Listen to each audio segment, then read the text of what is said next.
HUD activated. Commence briefing. Approaching Harran. Data on the subject, Kadir Suleiman. A local political figure hired to maintain order after the outbreak.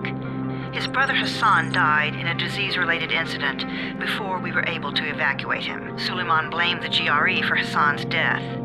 He stole a highly sensitive file which became his bargaining chip against the GRE, with instructions to publicize it if anything happened to him. Data on the subject, the stolen file. Jump in 10 seconds. It details the incomplete process of synthesizing a cure for the virus. If implemented in its current state, the produced substance may be extremely toxic. Now. Also, the file contains full description of the virion structure. Any attempt to use it would result in countless lives lost. It must be recovered. Further information, current status. Suleiman sent the file to an associate unknown to us, with instructions to publicize it at his command at any time. To counter that, we instituted a citywide communication jam, preventing him from publicizing the file. Your GRE-issued radio can overcome that jamming. It is your lifeline. Do not lose it. Suleiman has since gone underground and begun using a different name. We have reason to believe he now leads one of the two main factions operating within the city. You are to find Suleiman and locate the stolen file in order to save mankind from a disaster of unprecedented proportions.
Get sickbay ready.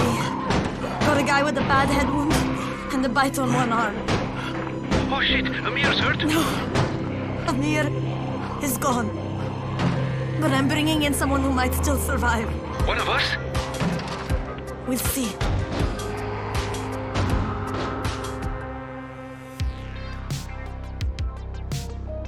Dying Light is an amazing first-person survival horror game developed by Techland game studio and published by Warner Bros. Interactive.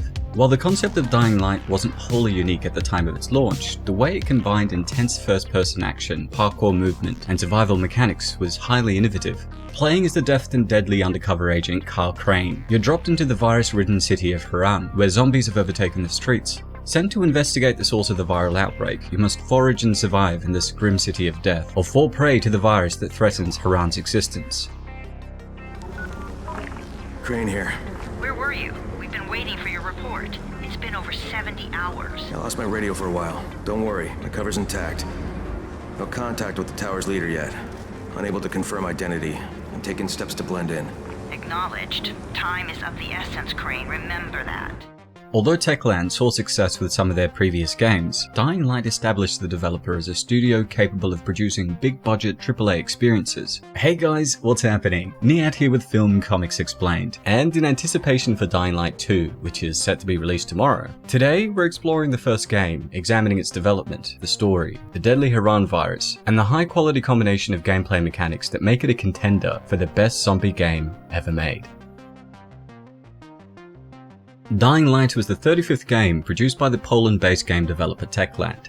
Despite their long list of releases, it didn't become a mainstream name until the late 2000s. It was established in 1991 and had humble beginnings. In the early years, Techland mainly translated and redistributed foreign computer programs for the local Polish market, including everything from educational games to digitized dictionaries. However, the founder, Paweł Maciuka, had a deep passion for video games and began to push for in-house development after just a few years. After hiring more programmers and shifting their focus toward game development, they started pumping out games in 1999, almost exclusively on PC.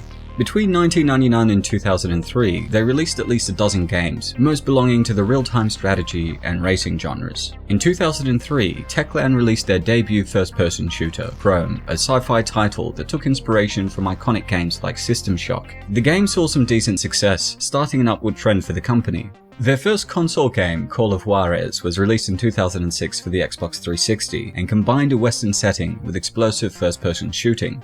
After making 2 more sequels in the Call of Juarez franchise, Techland would develop a game that would put their proverbial foot in the door for mainstream success: Dead Island. Released in 2011, Dead Island was a first-person zombie action game that put players on a tropical island plagued with the rotting undead. Thanks to a harrowing and emotional announcement trailer that is still considered by many to be one of the best video game trailers of all time, Dead Island was set for success. Fun, inventive, and addictive, the game was a surprise hit, with the sequel, Dead Island Riptide, being released just 2 years later in 2013. Feeling confident in their ability to develop quality games that rivaled other big-budget studios, Techland decided to create a proper, serious zombie survival horror game that offered intensity, entertainment, and innovation. Combining the first-person melee combat of Dead Island with free-roam traversal seen in parkour games like the 2008 title Mirror's Edge, the seasoned team set out to make a zombie survival game to rule them all.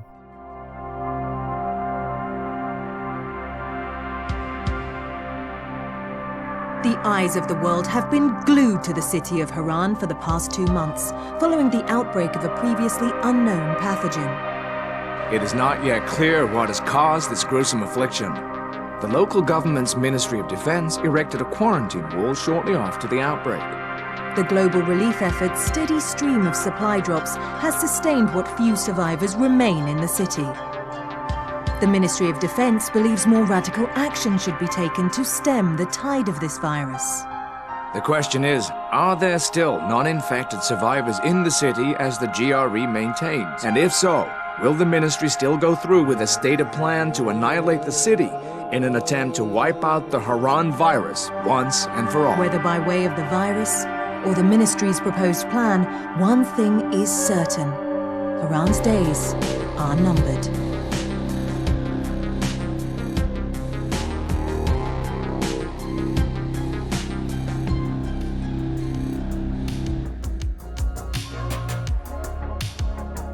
Dying Light was released on January the 25th, 2015 for the Xbox One, PlayStation 4, and Windows PC, and is set in the fictional Middle Eastern city of Harran, 2 months after an outbreak of a destructive pathogen simply named the Harran virus. As the city descends into chaos, local governments enact a strict quarantine, while the newly formed Global Relief Effort Organization attempts to provide aid to the rumored survivors still left within the city limits. Team 4. It was 2 days before they sealed the city. Our job was to go door to door and find out who was still all right. So we'd knock on doors. Sometimes you'd hear a voice that sounded like a person. So you'd go in. Only it turned out it was a viral. All angry and crazy, with just enough voice left to fool you. Sometimes they weren't alone. The suits are pretty tough. They're PVC with reinforced double-layered polyfiber core. We thought we were safe. It turned out the biters could chew right through it. Sometimes I see some of my old squad shambling around. Gets me down to see them like that. You know the funny thing? They're all biters now, but they can't bite. Because they don't have the brains to take off their masks. I'll tell you, this whole thing is pretty damn strange. We play as Carl Crane, an undercover GRE operative who's airdropped into the city and tasked with locating and identifying Kadir Suleiman, a missing political figure who possesses a confidential file with important data about the virus. From the opening prologue section to the very end of the main story, it's clear that Dying Light is a polished game with a lot of mechanics at play. Like other open world games, you're free to explore the city, completing main story missions, side quests, and challenging activities along the way. Best of all, the game supports up to 4 players in cooperative multiplayer, letting you take on the dire zombie apocalypse with your friends online.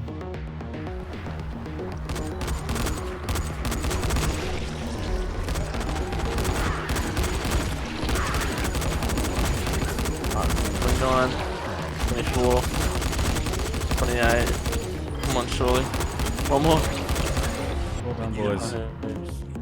As expected, the walled-off city is packed with infected enemies that are dead set on tearing you limb from limb, and with very little weaponry or resources to start with, you must be tactical about how you approach things. Early in the game, it's often better to evade and avoid encounters with enemies rather than take them head on, especially when you've only got cheap melee weapons and you're facing off against human opponents who hoard guns and armor. While the game does contain a handful of guns, Dying Light is less of a first-person shooter and more of a first-person action game, with an emphasis on melee combat and exploration over running gun sequences. Of course, you can just ignore that and do your own thing.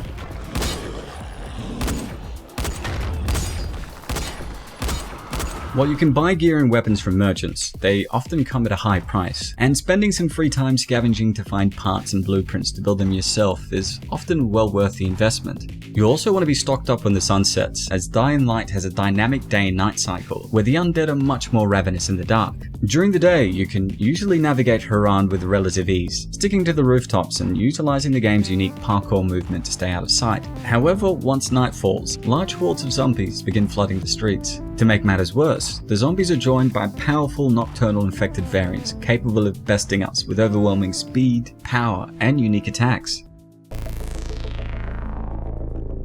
The game essentially challenges a player's resourcefulness just as much as it does their combat ability, as nearly all items and gear must be scavenged or crafted from the ruins of the city. At the start of the game, Carl is relatively inexperienced and must survive by wielding flimsy melee weapons, ranging from discarded wrenches to broken table legs. As you loot the scarce remains of Harran, you'll find basic crafting materials like gauze, alcohol, metal parts, screws, nails, and much more. These resources can be used to create healing items and other consumables, or to repair and upgrade existing weapons. As you progress through the game and obtain new crafting blueprints, you'll be able to make more devious weapon combos, including electrified pipes, fire-spewing blades, and even ranged weapons like compound bows.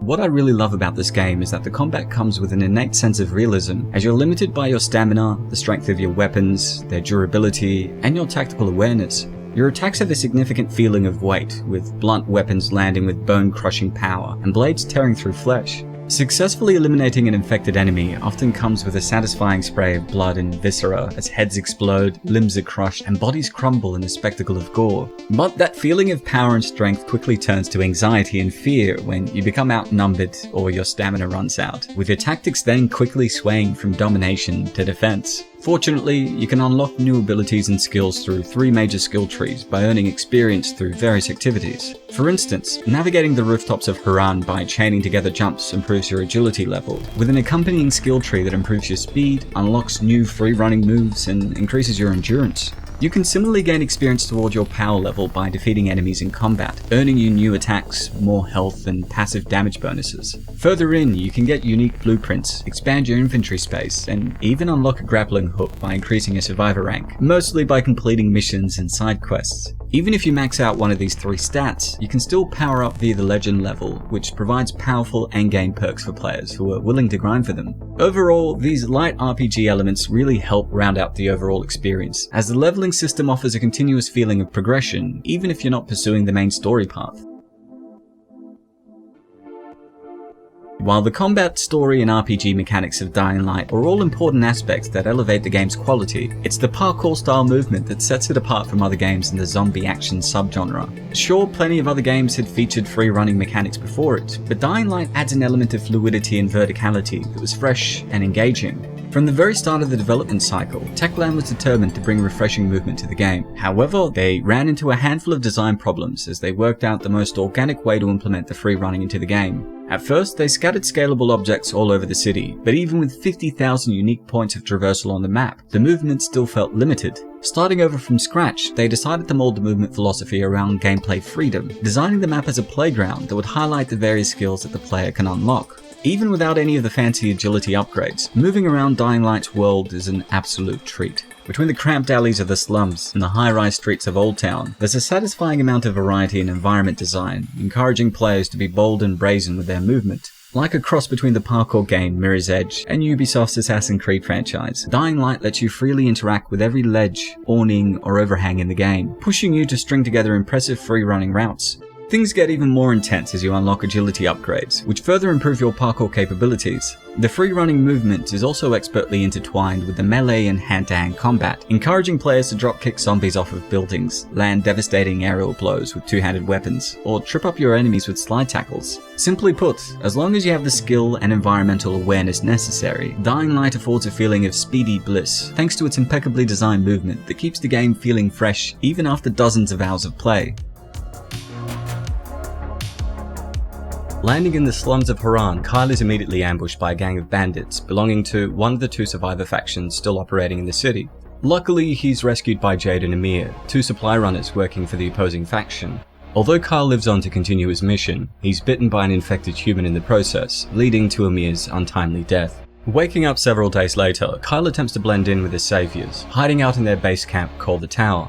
Led by the brutish Harris Bracken, the band of survivors struggle to collect necessary supplies, including a medicinal suppressant called antizin, the only known treatment for the Harran virus. Damn it. So I'm supposed to get a vaccine? What? No, suppressant. It's called antizin. Suppresses the symptoms. Here, sit. Antizin postpones the inevitable. Best the GRE could do. Inevitable? So there's no cure? It's a variation of rabies. There's no cure right now, but you see, I've been running tests on both antizin and infected tissue. A cure is possible, definitely possible. Oh shit, you really think you can figure it out? With Dr. Camden's help, yes, I think so. Now where did I put that injector? And who's Dr. Camden? A colleague trapped in Sector 0, where the outbreak first, broke out.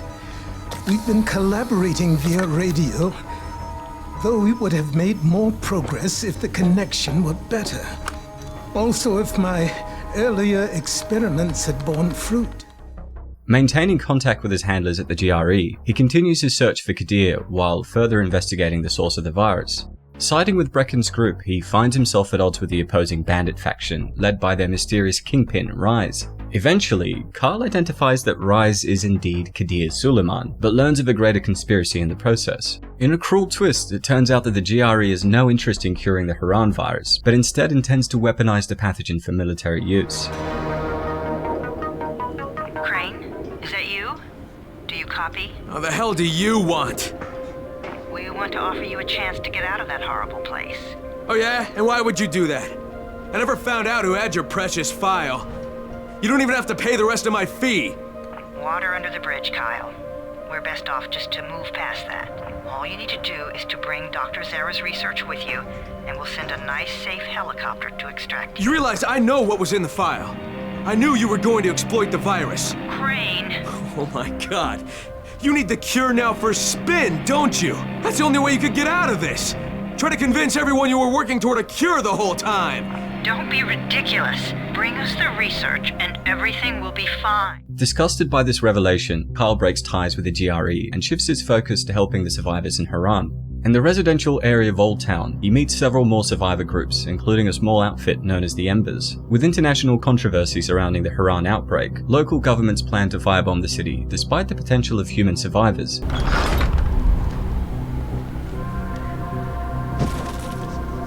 No matter how many times I watch it, I still can't believe it.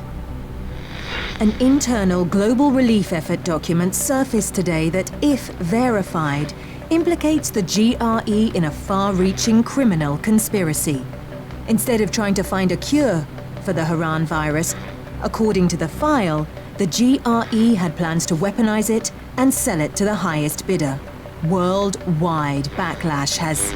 No, skip to the important bit. I was the last survivor left in the quarantine. I can't believe I made it out. I can't believe I'm still alive. We mourn all those who didn't survive, but as the President said in the speech here earlier today, life is for the living. Military troops have searched for survivors all over the quarantine, but now there's no one left besides the infected. According to Colonel Tanner, once his decontamination process is finished, the infection will be completely obliterated.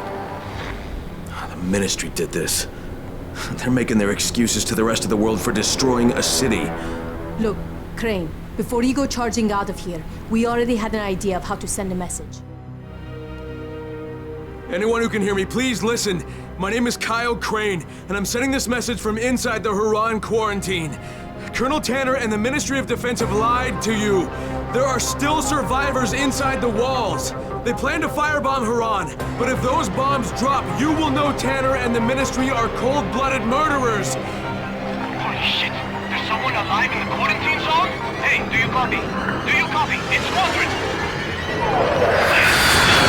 I knew it! But Kyle is able to re-establish communication with the outside world and prevent the bombing. Worried that their true intentions will come to light, the GRE makes a last-ditch offer, requesting that Kyle retrieve potential data on a cure in exchange for safe passage out of the city. This ultimately leads to a final confrontation with Rise, ending in his death, with Kyle successfully obtaining the research. However, defying the GRE, he passes the important research to a local doctor who's close to creating a cure and abandons his position, instead choosing to stay in Harran and help rebuild. What do you want? Rise already told us he had that dead scientist data. All we're interested in is the cure. We're offering you a chance here. Get the rest of the research and come with us. I can think of a lot of reasons to tell you to go fuck yourself, but why don't we just pretend for a minute that you don't think I'm stupid? You need the cure. It's here, in the city, somewhere. And as long as it is, you won't try to pull any Ministry-style bullshit. Crane, why do you even give a fuck what happens to these people? You don't belong here. This is just a job for you. No, not anymore, it's not. I'll be in touch when I've decided what to do next.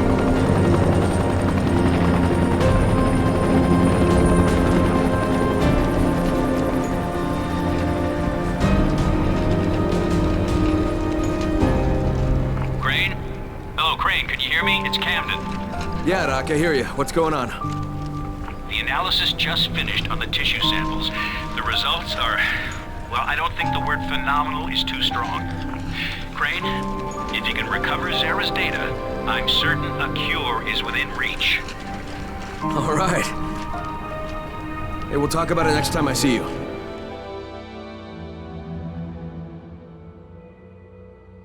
Upon its release in January of 2015, Dying Light turned out to be the hit that Techland was hoping for, garnering acclaim and a surge of attention from gamers. Many reviewers and outlets praised the game's movement, combat, and storytelling, with only minimal criticism being lobbied at the crafting and quest design. However, the positives greatly outweighed the negatives, resulting in the game achieving the #1 spot on both the US and UK software sales charts. By the end of the first week, Dying Light had sold over 1 million copies, offering significant competition to other industry staples like Call of Duty and GTA. Those sale numbers continued to climb through the following months, with word of mouth and effective marketing campaigns driving even more interest. By August of 2015, Techland stated that the game had sold over 5 million copies, easily making it the most profitable and successful game that the company had ever made.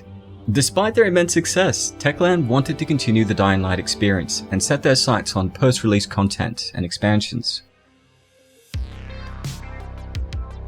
On February the 9th, 2016, Techland released Dying Light the Following, a standalone expansion that continued the story of Kyle Crane and the Harran virus.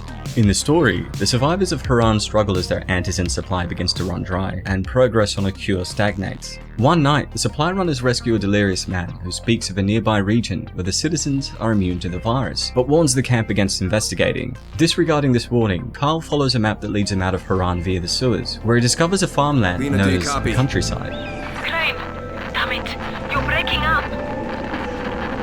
Yeah, listen, your one-eyed delirious patient, he was telling the truth. There is a way out. Maybe what he said about people who don't turn is true. He died this morning, Kyle. The fever got him. You're on your own, I'm afraid. The sprawling pastures and fields of the countryside offer a stark contrast to the grimy streets of Harran, but the locals are far from welcoming. I don't mean to interrupt. I'm looking for Jazir. I am Jazir. But if you want food, we have only bread. No, I don't need food. Listen, I'm from Harran, and I've come because I've heard that there are people here who are immune to the virus, that they don't turn, even if they get bitten. Oh. And who told you this? A dead man, I'm sorry to say. You might as well keep listening to him. I'll tell you no more than he. Fucking hell, why won't anybody help me? The virus is all over the city, people are dying. And yet, you still live. Take some bread, my friend, and go back to Harran. No one wants you here. forcing Kyle to lend a hand around the area in exchange for their trust. Before long, he learns that most survivors in the countryside have joined a religious cult who worship the Mother, their leader and the source of their immunity.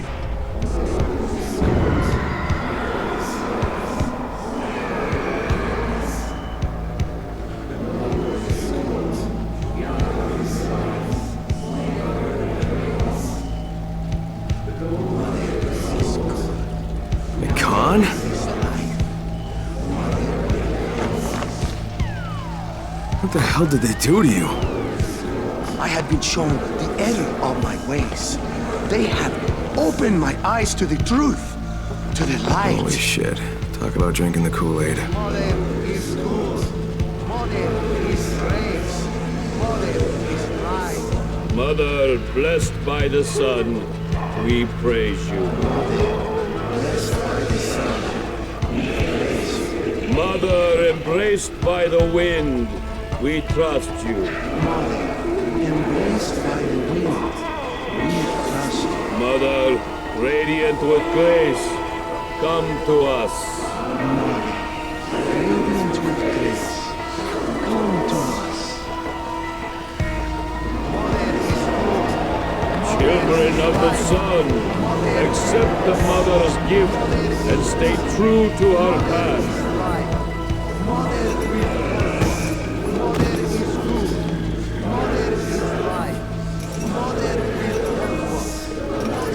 For your suffering, the Mother thanks you. What is this?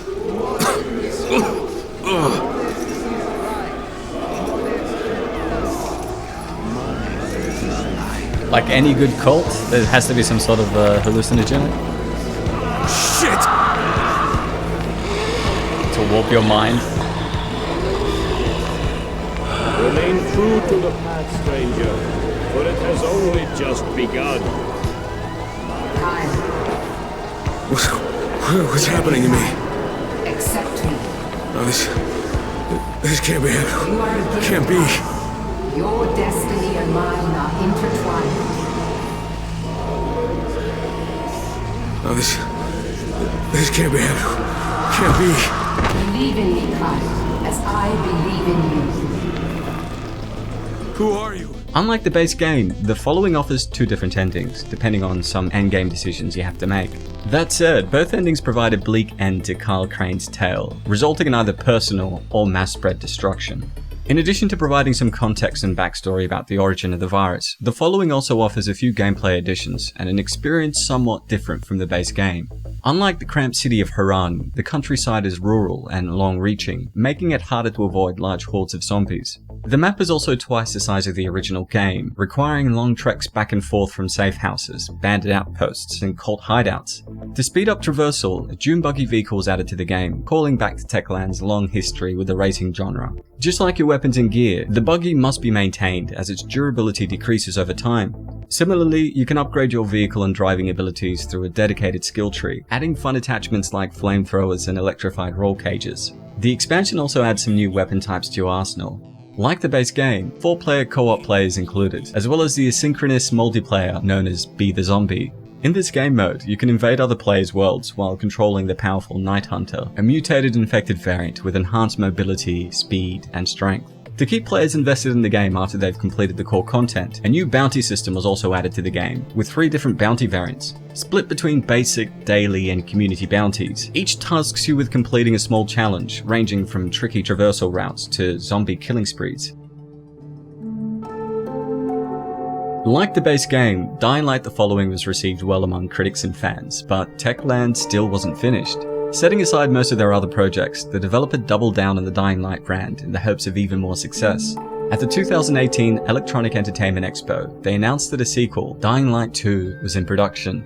Even with this news, they continued to support the original Dying Light, and even ported the title to the Nintendo Switch in October of 2021. Most recently, Dying Light received a few free updates from Spike's story to a brand new content pack dubbed Hell Raid, which transports players to the fiery depths of hell, where they must contend against fantasy beasts like minotaurs, sentient skeletons, and armored knights. In addition to a brief questline that sees you collecting 3 artifacts known as Claverstones, Hellraid also added 16 new weapons and various consumable items, ranging from fire wands to giant scepters. Between its character-driven story, brutal combat, brisk movement, and a long list of updates, Dying Light is easily one of the most impressive zombie horror survival games ever made. Packed with content and continuously improved through post-release content and patches, the game is both satisfying to play and rich with atmosphere and suspense. It's a game that gushes entertainment value, innately rewards player creativity, and offers a post-apocalyptic power fantasy that's easy to consume you for hours. Intriguing, intense, and created by a passionate team of developers, Dying Light deserves every ounce of praise it receives, and we absolutely cannot wait for Dying Light 2 tomorrow. Don't forget to hit like and subscribe if you enjoyed the video. Come join our regular streams on Twitch, and yeah, if you have any other suggestions, feel free to leave them in the comments below. As always, it's been a pleasure. Niyat here with Film and Comics Explained. Thanks for stopping by.